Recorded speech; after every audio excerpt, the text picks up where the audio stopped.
Student, आज हम करेंगे exercise 1.1 chapter first real numbers exercise 1.1।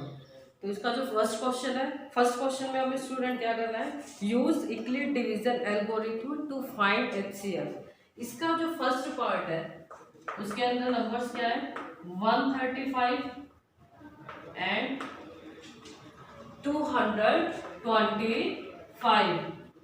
Student यहाँ पे हमें क्या निकालने के लिए बोला है, इसने बोला है कि फाइंड एचसीएफ।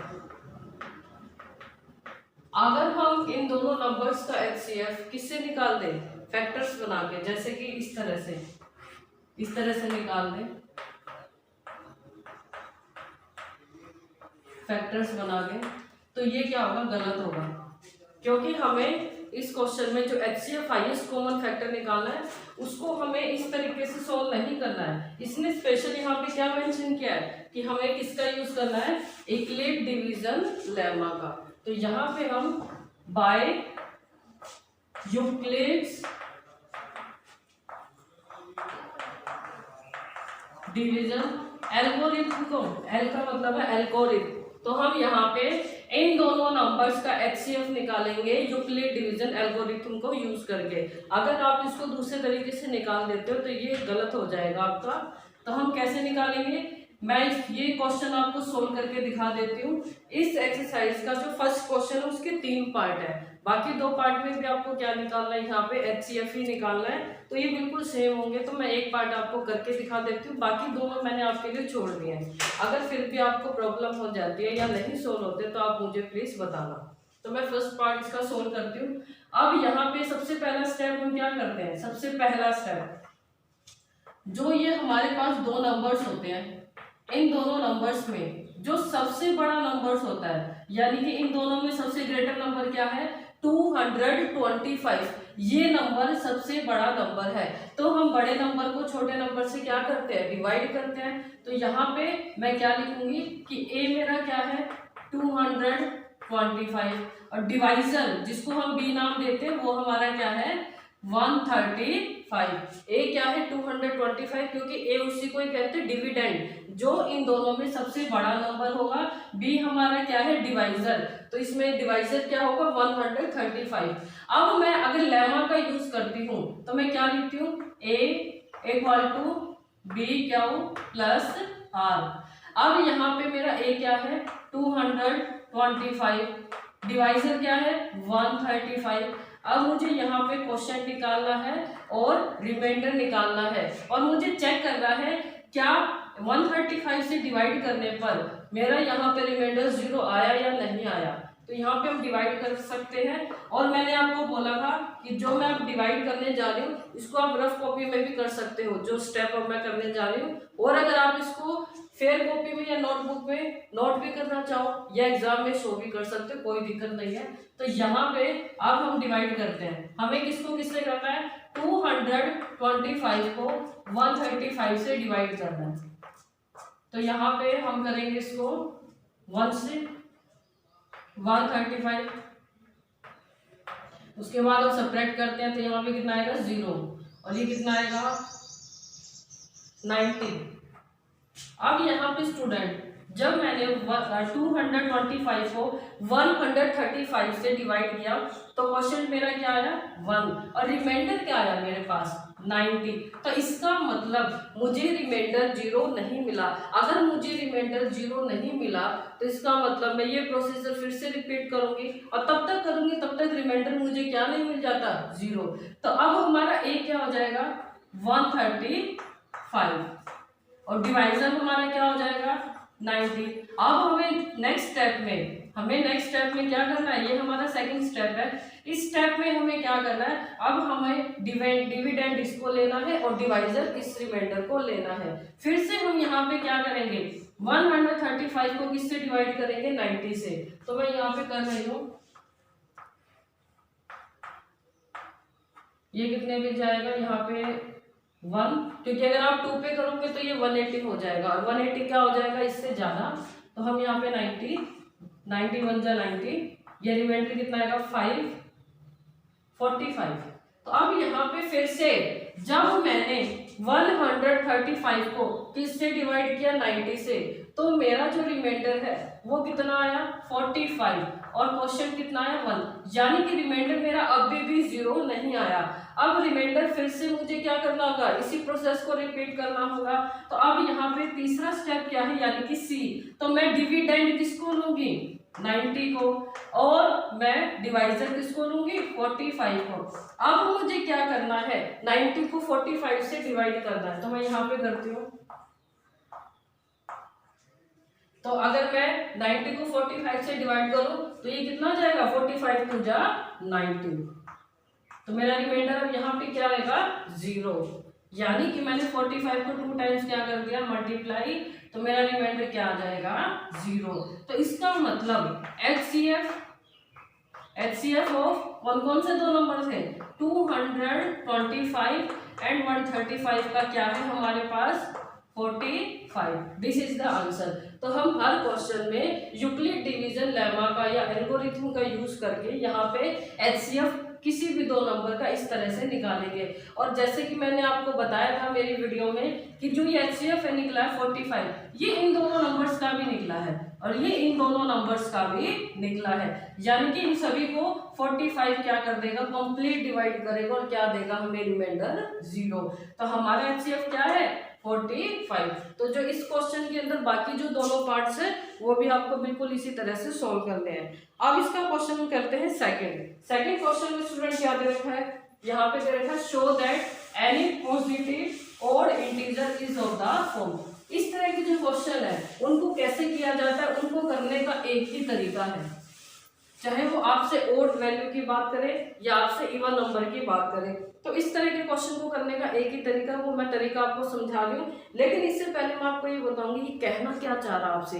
इसमें हम जो भी स्टेप करने वाले हैं वो स्टेप हम क्यों करने वाले हैं, उसका कारण क्या है स्टेप करने का, तो वो पहले रीजन मैं आपको यहाँ पे समझाने वाली हूँ। तो मैं एक बार क्वेश्चन लिखती हूँ, स्टेटमेंट क्या है, show that any positive odd integers is of the form।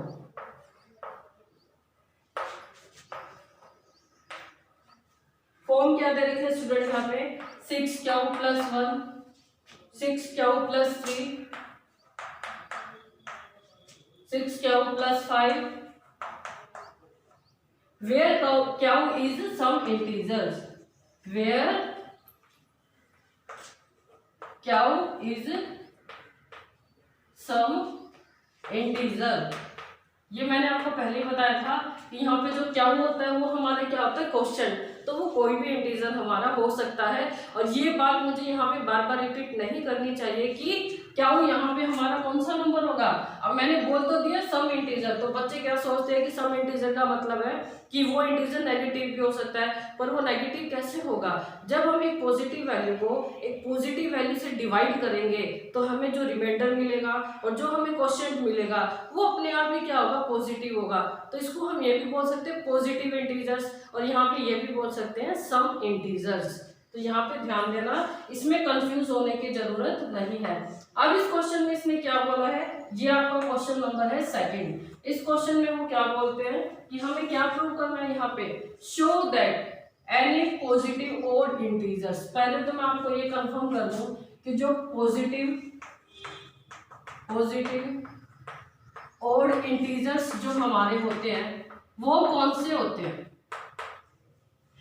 Positive odd integers. एक तो इसने बोला है पॉजिटिव, फिर बोला है ओड इंटीजर्स। तो ओड नंबर हमारे कहाँ से स्टार्ट होते हैं 1, 3, 5, 7, 9 चलते रहेंगे इनफाइनाइट, यानी कि ओड नंबर्स उन नंबर्स को कहते हैं जो 2 के मल्टीपल ना हो। फिर इसने बोला है पॉजिटिव नंबर्स, तो पॉजिटिव ओड इंटीजर्स कौन से होंगे 1, 3, 5, 7, 9 अप टू इन्फिनिटी तक। अब वो क्या बोल रहा है यहाँ पे कि हमें क्या प्रूव करना है कि ये पॉजिटिव ओड इंटीजर्स जो है वो किस फॉर्म के होंगे, वो इस फॉर्म के होंगे। अब इसका मतलब क्या है, हमें नंबर से तो पता चल रहा है कि ओड नंबर्स कौन से होंगे 1, 3, 5, 7, 9।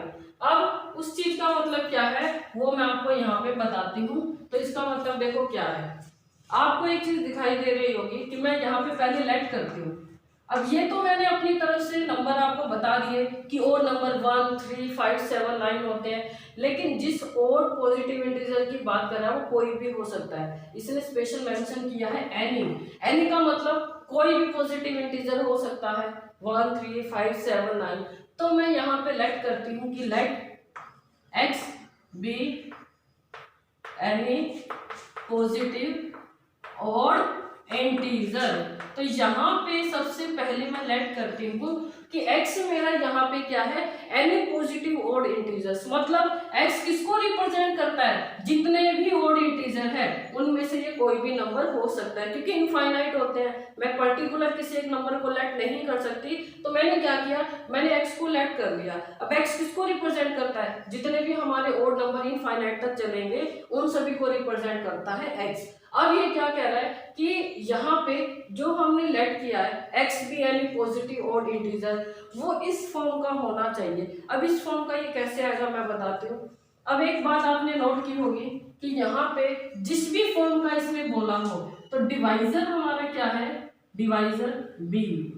आपको दिखाई भी दे रहा होगा, ये क्वोशिएंट होता है, ये रिमाइंडर होता है, तो इसका मतलब डिवाइजर हमारा क्या है, देख सकते हो आप, डिवाइजर कभी भी चेंज नहीं होता है, वो एक ही रहेगा। तो 6 है तो तीनों में 6 ही आएगा, तीनों में क्या, सभी नंबर्स में।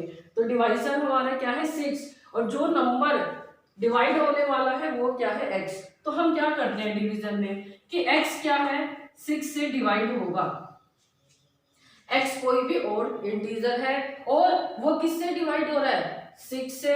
अब 6 से डिवाइड हो रहा है तो इसका मतलब वो हमें क्या देगा, कुछ ना कुछ क्या देगा, क्वोशिएंट, और रिजल्ट में हमें क्या मिलेगा, रिमाइंडर।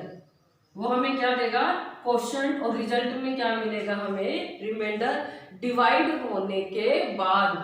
अब इसको मैं एग्जांपल से आपको समझाती हूँ। मान लीजिए मैं एक एग्जांपल लेती हूँ, यहाँ पे मैं कोई भी ओड इंटीजर ले रही हूँ, जैसे कि मैं 7 ले लेती हूँ। x क्या है, एनी ओड इंटीजर, तो मैंने 7 ले लिया। अब 7 को किससे डिवाइड करना है, 6 से। अब आप 6 से 7 को डिवाइड करोगे तो क्या आएगा, 6 1 जा 6, रिमाइंडर क्या आएगा 1। अब मैं एक और ले लेती हूँ, यहाँ पे मैं ले लेती हूँ 9। अब मैं 9 को 6 से, ये भी ओड इंटीजर है पॉजिटिव, तो ये किस पे जाएगा, 6 1 जा 6, तो मेरा कितना आएगा 3। अब मैं एक और ले लेती हूँ नंबर, यहाँ पे मैं ले लेती हूँ 11। अब फिर से 6 से डिवाइड करूंगी तो ये किस पे जाएगा, 1 पे, तो मेरा कितना आएगा 5। मैं और भी नंबर्स ले सकती हूँ, मैं ले लेती हूँ 13। अब मेरा किस पे जाएगा, 6 2 जा 12, तो रिमाइंडर क्या आएगा 1। अब मैं यहाँ पे ले लेती हूँ 15, तो ये फिर से किस पे जाएगा, 6 2 जा 12, तो मेरा रिमाइंडर कितना आएगा 3। अब मैं यहाँ पे नंबर ले लेती हूँ 17, तो मेरा किस पे जाएगा 2 पे, रिमाइंडर मेरा फिर से क्या आएगा 5। आपने एक चीज नोट की कि जो x है वो ये सभी नंबर्स है, सारे ओड नंबर्स है, और सारे के सारे कैसे हैं, डिविडेंड, पॉजिटिव ओड इंटीजर। तो इसका मतलब मैंने सभी को किससे डिवाइड किया, सिर्फ और सिर्फ 6 से, ठीक है। अब जब मैंने इन सभी ओड इंटीजर को 6 से डिवाइड किया, तो यहाँ पे आप देख भी सकते हो कि जो मैंने ओड इंटीजर से इसको 6 से डिवाइड किया, तो रिमाइंडर मेरा क्या क्या है 1, फिर क्या आया 3, फिर आया 5। यहाँ पे भी आप देख सकते हो रिमाइंडर क्या है 1, 3 और 5। यानी कि अब मैं इस चीज को ऐसे लिख सकती हूँ, यहाँ पे मैं लिख रही हूँ ये फर्स्ट है, मैं नंबर लेती हूँ सेकेंड, थर्ड, फोर्थ, फिफ्थ और 6। तो क्या मैं यहाँ पे फर्स्ट को लिख सकती हूँ कि मेरा डिविडेंड क्या था 7, ए क्या था मेरा, जैसे कि यहाँ पे लिखते हैं ना a इक्वल टू बी क्या हो प्लस आर, डिवाइड किससे किया 6 से, तो क्वेश्चन कितना आया था मेरा 1, और रिमाइंडर क्या आया था 1। अब मैं यहाँ पे फिर से सेकंड में मेरा क्या है, डिविडेंड 9 और डिवाइजर क्या है 6, फिर से 1 पे, रिमाइंडर क्या आया 3। नेक्स्ट में थर्ड में मेरा क्या है यहाँ पे 11, डिवाइड किससे किया 6 से, किस पे गया 2 पे, और रिमाइंडर मेरा कितना आया 5। नेक्स्ट जो मेरा ये वाला है 4, यहाँ पे मैं इसको क्या लिख सकती हूँ 13 डिविडेंड है, डिवाइड किससे किया 6 से, 6 2 जा 12, रिमाइंडर क्या आया 1। फिफ्थ में मेरा डिविडेंड क्या है 15, डिवाइड किया 6 से और यहाँ पे 2 टाइम्स मैंने किया तो रिमाइंडर कितना आया 3। लास्ट वाले में डिविडेंड क्या है 17, डिवाइड किससे किया 6 से, 2 टाइम्स और रिमाइंडर मेरा क्या आया 5।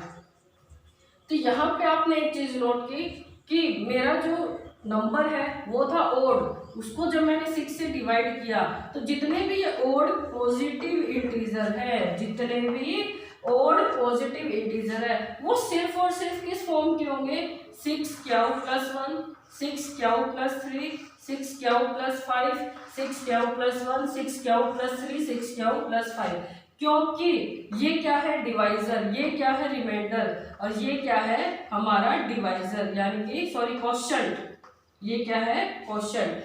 यानी कि ये यही कह रहा है कि जितने भी ऑड इंटीजर है अगर मैं उनको किससे डिवाइड करूं 6 से तो वो मेरे किस फॉर्म के होंगे, 3 ही तरह के होंगे जिनमें रिमाइंडर क्या आएगा 1, 3 और 5।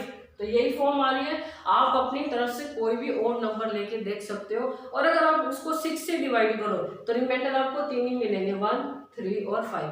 मैं फिर से रिपीट कर रही हूँ, आप कोई भी नंबर लेट करके देखना, कोई भी ओड पॉजिटिव इंटीजर उसको जब आप 6 से डिवाइड करोगे, 6 से डिवाइड करने पर वो हमें रिमाइंडर 3 ही देगा, या तो रिमाइंडर 1 देगा या रिमाइंडर 3 देगा या रिमाइंडर क्या देगा 5।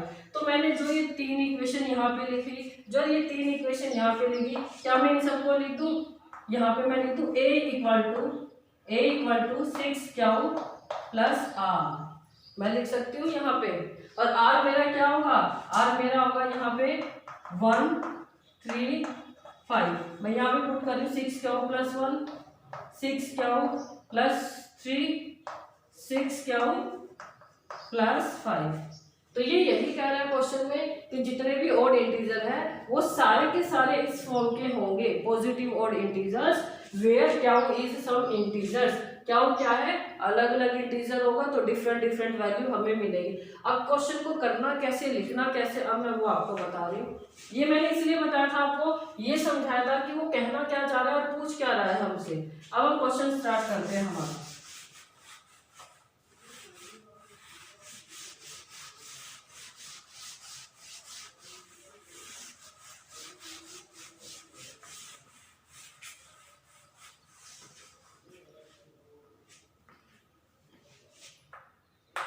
यहाँ पे अब मैंने क्या बोला, x क्या है अब आपको समझ में आ गया होगा। x भी यानी पॉजिटिव ऑड इंटीजर।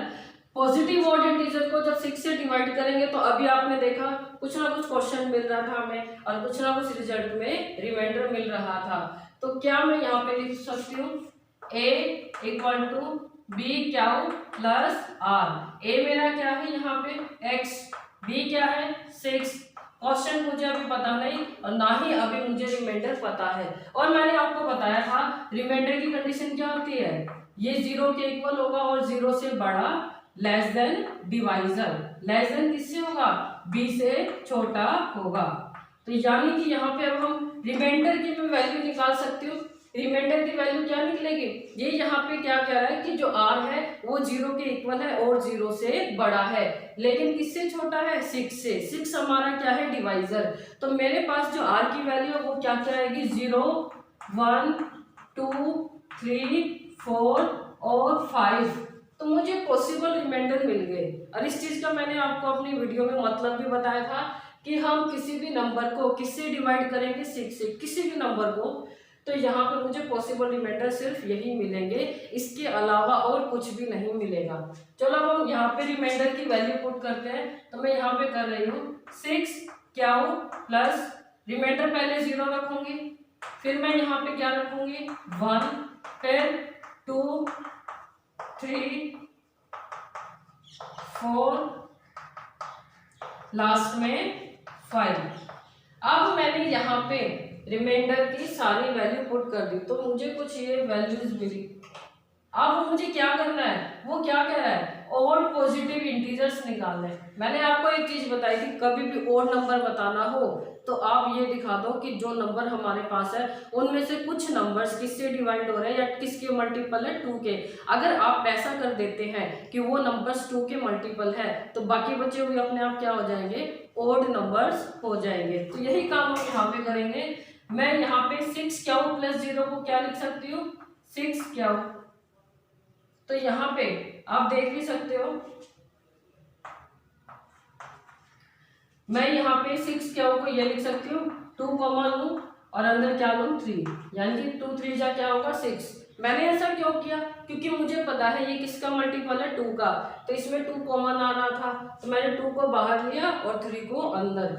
अब इस वाले पार्ट में मैं 2 कॉमन नहीं ले सकती, ये तो होगा 2 का मल्टीपल, ये तो सभी में है, लेकिन मुझे पूरी इक्वेशन में से 2 कॉमन निकालना है। वो 2 मेरा यहाँ पे कॉमन नहीं आ रहा। क्या यहाँ पे कोई ऐसा नंबर है जिसमें से मैं 2 कॉमन लूँ, नहीं, यहाँ पे क्या है 1। अब जो ये वाली इक्वेशन है इसमें से 2 कॉमन आ रहा है, अगर मैं इसमें से 2 कॉमन लूँ तो क्या आएगा, 3 क्यू प्लस 1। यहाँ पे भी 2 कॉमन नहीं आ रहा मेरा, इसमें से 2 कॉमन आ रहा है, इसमें से मैं अगर 2 कॉमन लूँ तो क्या आएगा, 3 क्यू प्लस 2। अब मैं इसमें से 2 कॉमन नहीं ले सकती, इसमें से 2 कॉमन नहीं ले सकती क्योंकि यहाँ पे क्या है 5 है।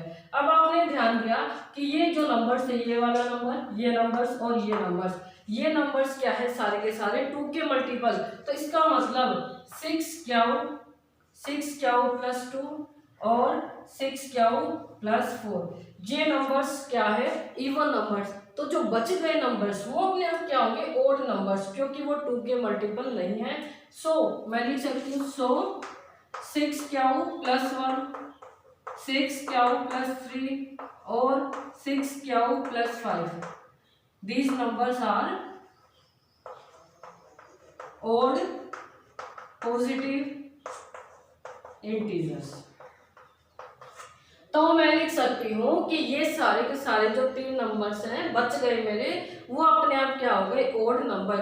तो स्टूडेंट आपको क्वेश्चन चेंज करके भी स्टेटमेंट आ जाए ना, आपके एनसीईआरटी में एग्जांपल भी है, 4 Q plus 1, 4 Q plus 2, 4 Q plus 3, एक मैंने भी करवाया था।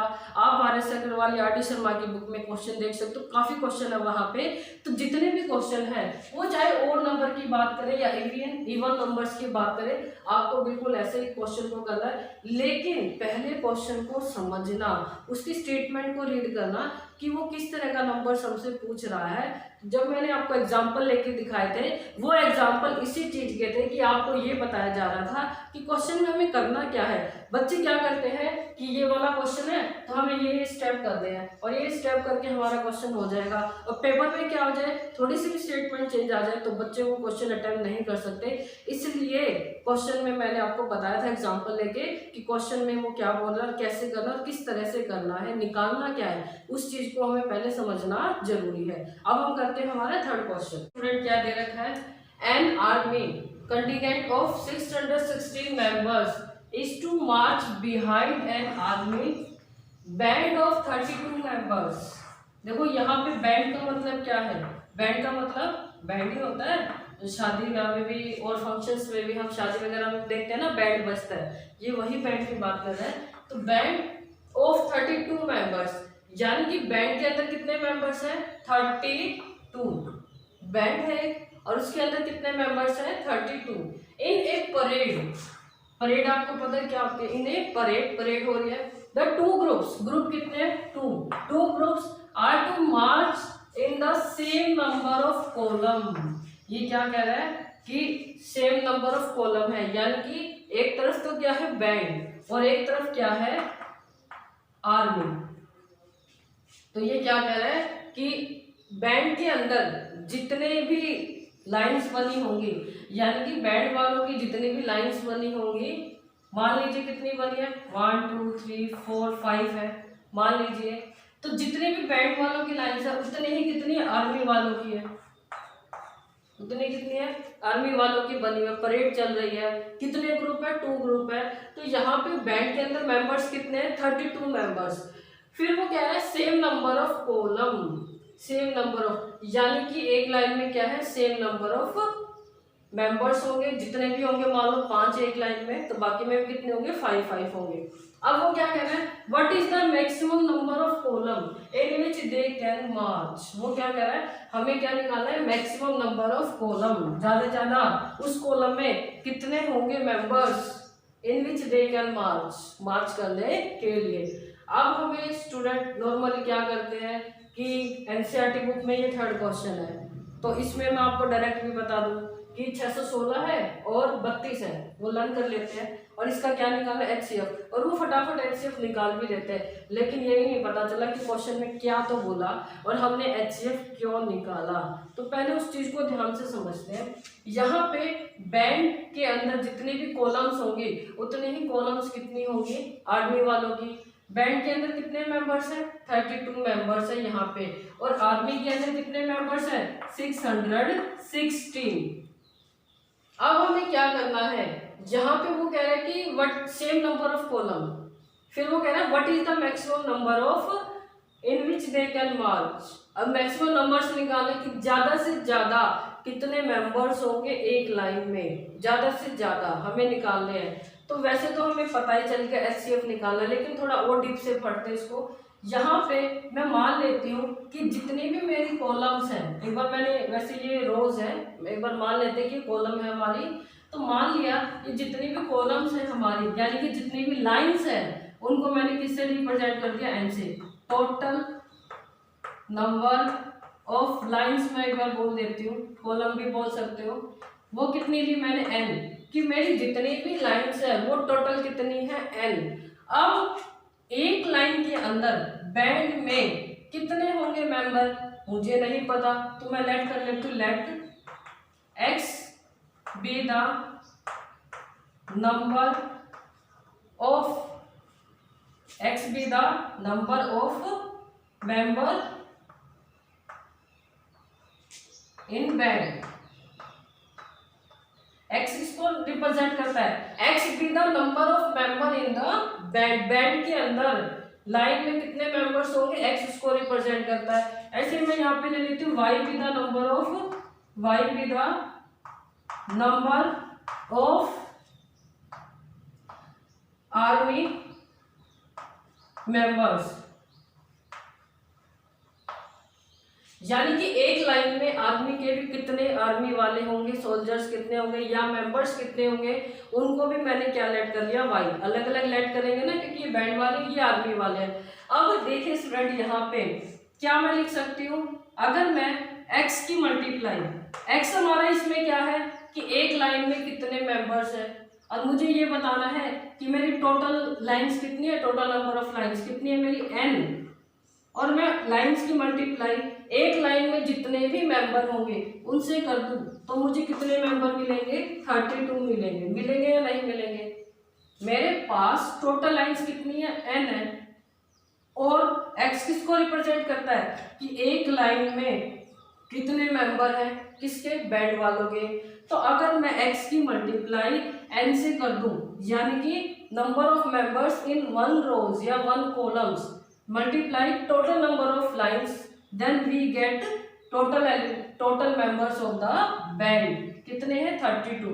ऐसे ही अगर मैं y की मल्टीप्लाई n से कर दूं तो मुझे क्या मिलेंगे, 616 मेंबर्स। अब y यहाँ पे किसको रिप्रेजेंट करता है, y रिप्रेजेंट करता है नंबर ऑफ आर्मी मेंबर्स कि एक लाइन में कितने हैं, और n किसको रिप्रेजेंट करता है, n तो देखो सेम होगा, n सेम क्यों होगा, क्योंकि ये कह रहा है कि जितने कॉलम इसके अंदर है उतनी ही कॉलम इसमें होगी, यानी कि जितनी लाइन बैंड वालों की है उतनी ही लाइंस किसकी होगी, आर्मी वालों की होगी। तो एम तो यहाँ पे क्या होगा, सेम होगा।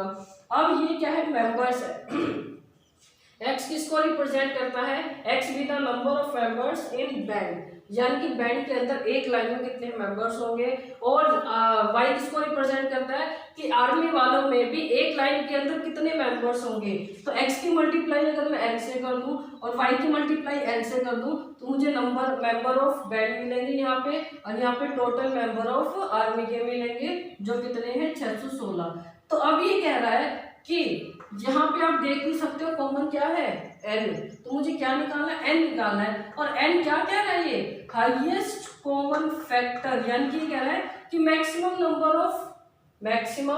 नंबर ऑफ कॉलम्स, ये क्या पूछ रहा है, मैक्सिमम नंबर ऑफ कॉलम, कि ज्यादा से ज्यादा कितनी कॉलम्स होंगी, मैक्सिमम नंबर ऑफ कॉलम्स, कि ज्यादा से ज्यादा कितनी कॉलम्स होंगी, तो हमें ये निकालना है।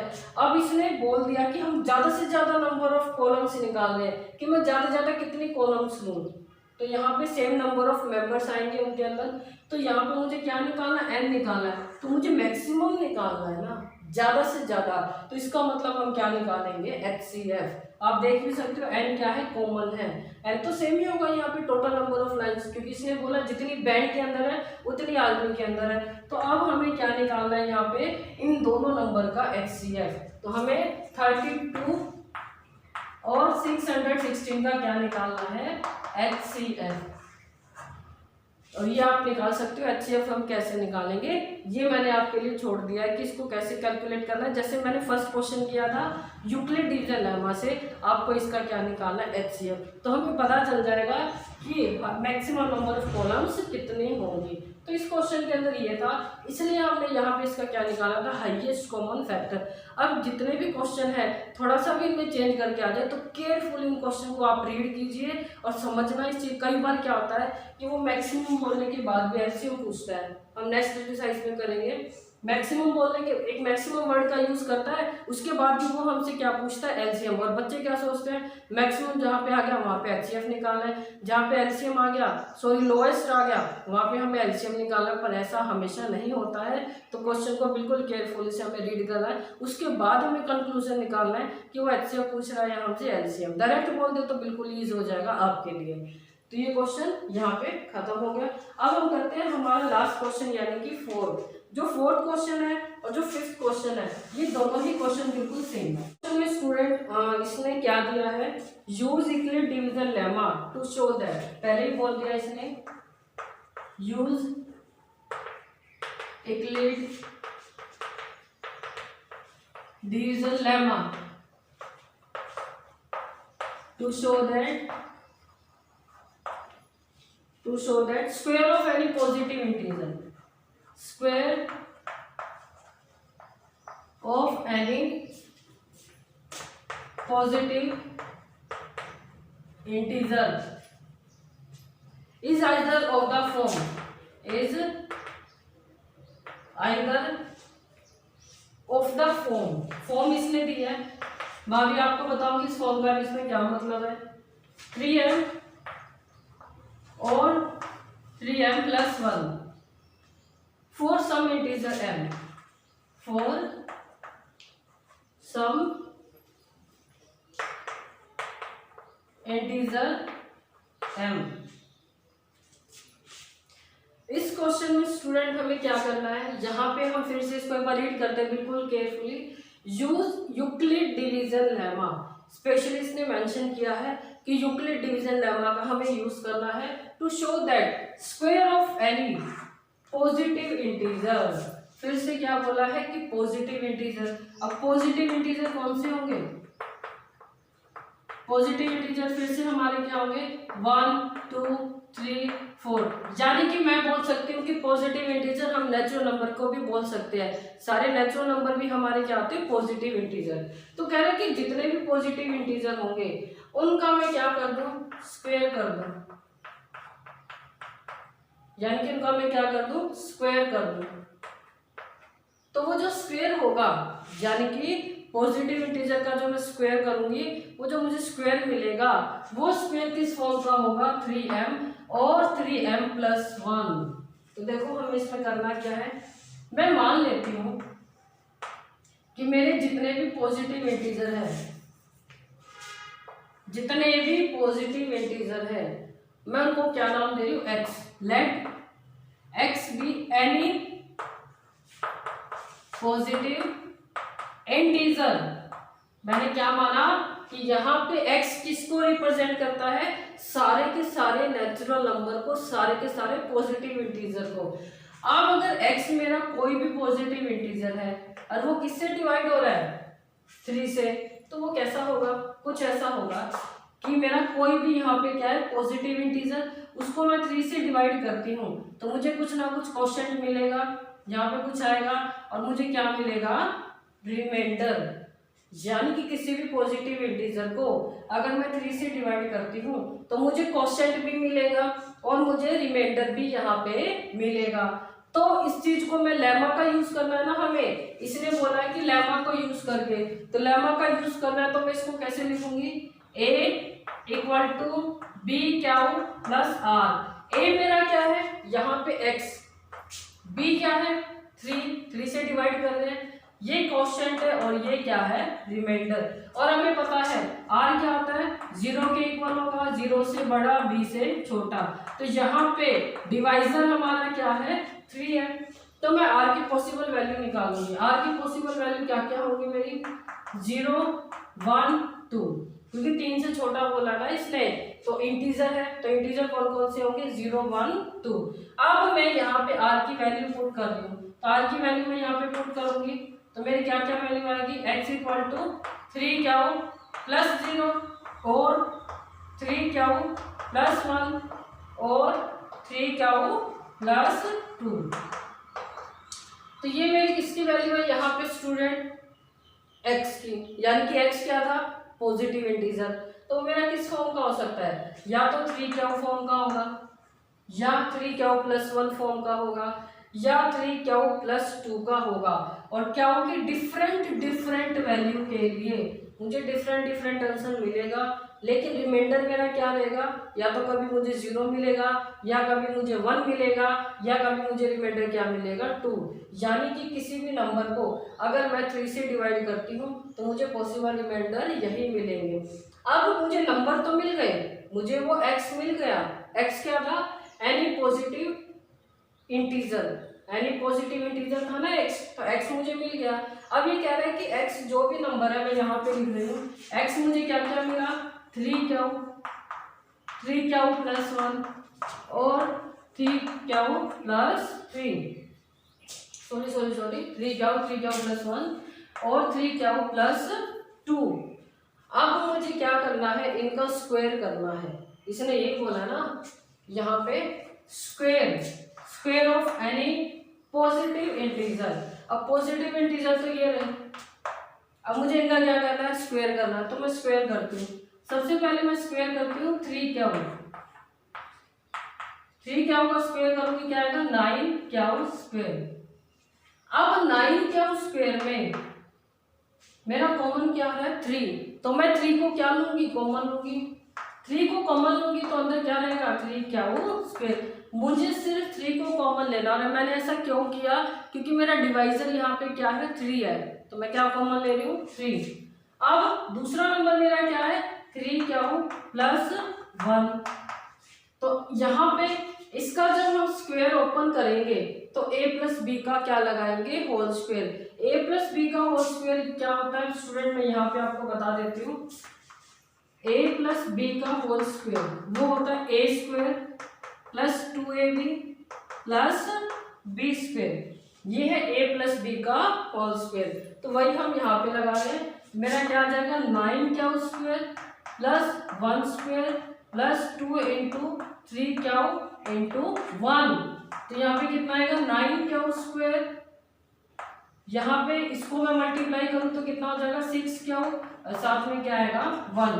अब इसमें से क्या मेरा 3 कॉमन आ रहा है, नहीं, पूरी इक्वेशन में से मेरा 3 कॉमन नहीं आ रहा, लेकिन पहले 2 टर्म में से मेरा 3 कॉमन आ रहा है। तो मैं इन दोनों में से 3 कॉमन ले लूँ, तो क्या सिर्फ 3 लेना, हमें क्या नहीं लेना, वैसे क्या भी आ रहा है लेकिन मुझे सिर्फ 3 कॉमन लेना है। तो क्या आएगा 3 क्या स्क्वायर प्लस 2 क्या प्लस 1।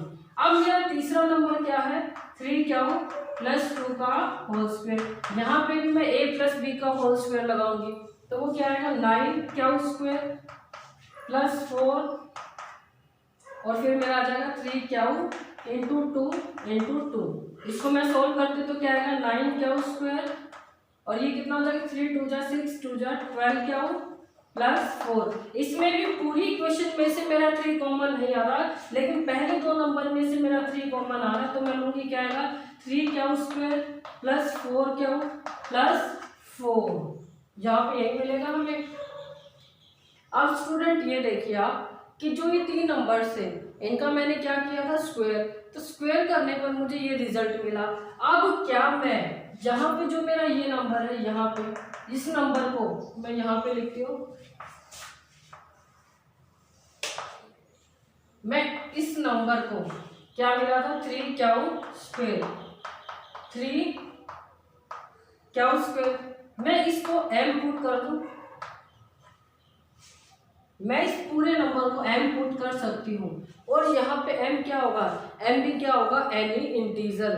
क्यों होगा, मैंने क्या बताया था, क्या वो किसको रिप्रेजेंट करता है, किसी इंटीजर को। मान लो आप यहाँ पे क्या पुट करते हो, 2 पुट करते हो, तो 2 पुट करने पर कितना आएगा, 2 का स्क्वायर क्या होगा 4, 4 3 जा कितना होगा 12।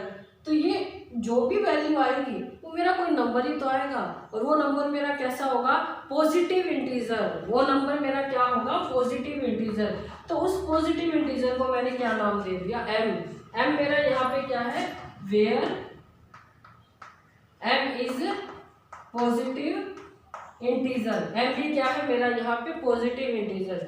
तो क्या मुझे पहली फॉर्म मिल गई, यही तो बोल रहा था कि किस फॉर्म का होना चाहिए, 3m।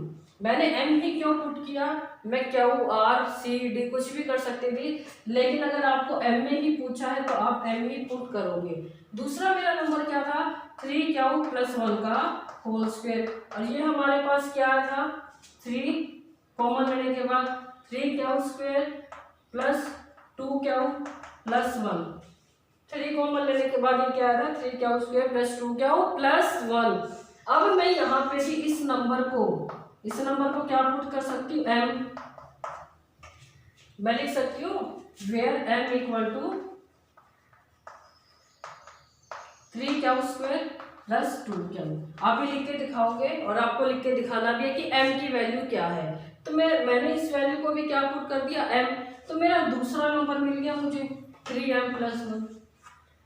तो मुझे यहाँ पे बच गया तीसरा नंबर। अब यहाँ पे हमें 2 ही फॉर्म पूछी है, कितनी भी हो सकती है, तो जितनी आपको ये पूछे उतनी ही आपको दिखानी है, हमें इसको सोल्व नहीं करना है। इसको आप छोड़ भी सकते हो, या फिर आप यही 2 स्टेप यानी कि इन्हीं 2 नंबर का स्क्वायर कर सकते हो, आपको इसका भी स्क्वायर करने की जरूरत नहीं है।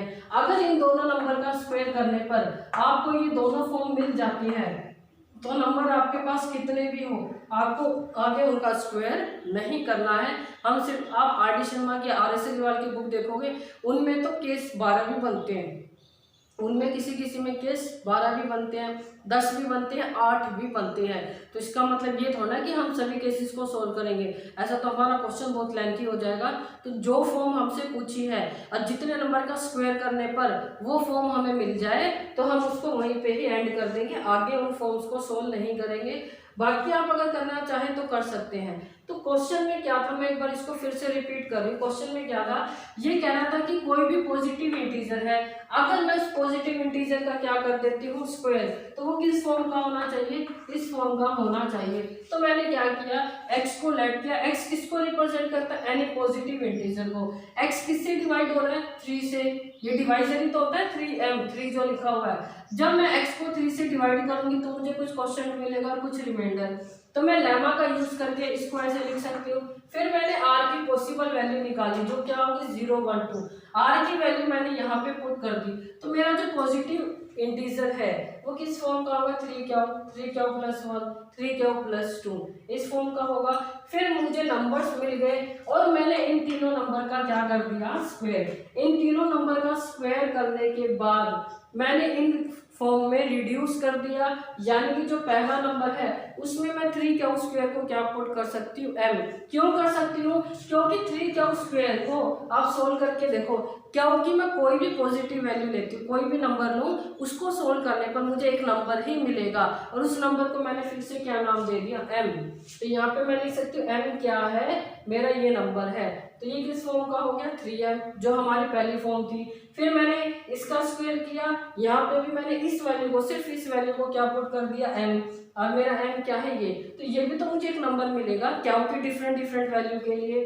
तो इसका मतलब मुझे दूसरी फॉर्म भी मिल गई, हमारा तीसरा नंबर बच जाता है। तो वो आपको सोल्व करने की जरूरत नहीं, क्योंकि जितना पूछा है हम उतना ही उसको बताएंगे। आपको क्वेश्चन समझ में आ गया होगा। अब आपका जो लास्ट क्वेश्चन है इसके अंदर है आपका 5th क्वेश्चन।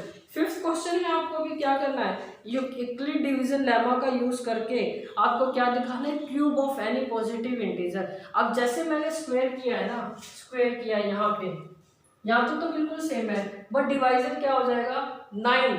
जब डिवाइजर 9 होगा तो आप देख सकते हो आपका रिमाइंडर क्या होगा 8 आएंगे। मैं आपको एक बार थोड़ा बता देती हूँ, बाकी आप इसको ट्राई करना।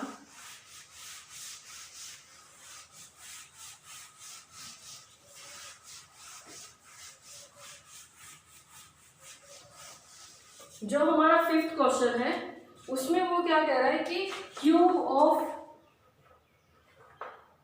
एनी पॉजिटिव इंटीजर किस फॉर्म का होगा, फॉर्म दे रखी है 9m प्लस 1 और 9m प्लस 8। तो हम फिर से क्या करेंगे, मान लो x मेरा कोई भी क्या है पॉजिटिव इंटीजर, किससे डिवाइड करूंगी 9 से, कुछ ना कुछ क्वेश्चन मिलेगा और कुछ ना कुछ रिमाइंडर। तो मैं लेमा का यूज करके लिख सकती हूँ कि यहाँ पे x किसके इक्वल होगा 9 क्या हो प्लस r। अब मैं r की वैल्यू निकालूंगी, r की जो मेरी वैल्यू होगी वो क्या होगी 0 1 2 3 4 5 6 7 और 8। r की मेरी ये 8 वैल्यू मुझे मिलेगी। अब आप खुद सोच के देखो, अगर यहाँ पे आप r की ये सभी वैल्यूज पुट करते हो कितने केस हो गए 9 केस हो गए, 9 केस हो गए। और सबका फिर हमें क्या करना पड़ेगा क्यूब करने के बाद हमें ये फॉर्म लेके आनी है। तो कितनी फॉर्म लेके आनी है 3। तो ये तो आपको कर करके देखना है स्टार्टिंग से ही, पहले ये वाला केस लेना फिर ये वाला, जैसे कि क्या आएगा 9 क्यूब प्लस 0 रखने पर 1 रखने पर क्या आएगा 9 क्यूब प्लस 1, 2 रखने पर 9 क्यूब प्लस 2, 3 रखने पर 9 क्यूब प्लस 3। इस तरह से हमारे केस कहाँ तक बनेंगे 8 तक। तो आपको सभी नंबर का क्या करना है क्यूब करना है। और अगर आपके पहले 3 नंबर को या पहले 4 नंबर को सोल्व करने पर ये तीनों फॉर्म मिल जाती है तो बाकी नंबर को आप सोल्व नहीं करोगे, उनको आप छोड़ सकते हो क्योंकि हमें हमारा जवाब मिल जाएगा। तो स्टूडेंट इसको आप ट्राई करना और करके देखना। क्वेश्चन बिल्कुल ईजी नहीं होता है तो प्लीज़ आप मुझे फिर से कमेंट कीजिए।